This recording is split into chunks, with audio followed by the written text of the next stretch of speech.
My name is Arthur Kinch, and I'd like to tell you about some of the basics, bare bone basics, of meteorology. There are three main cloud types to look at.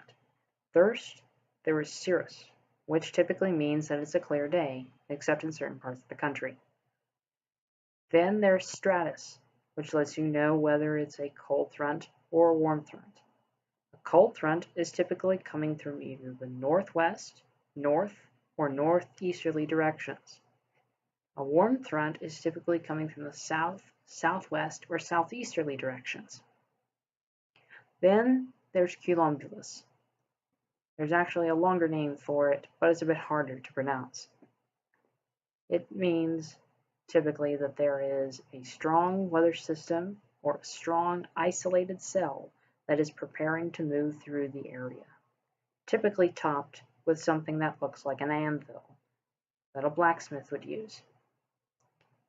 There are also ways to keep track of wind speeds with something called an anemometer, and that measures wind speeds as to how fast the wind is moving. There's also the thermometer, which keeps track of the temperature. After the thermometer, there is something that is used to measure humidity. The humidity lets you know how much or how little there is added temperature or declining in temperature. If the temperature is above 50 degrees, then you typically have something called a heat index, which adds on heat based upon the humidity. Whereas if the temperature is below 45 degrees, it is dealing with, correction, the humidity is dealing with how cold it is. When you have less humidity, typically, there is a colder temperature.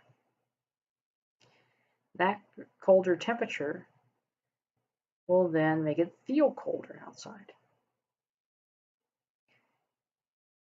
The best way to keep track of current weather conditions is to look at your local weather station and couple that with outside temperatures and weather.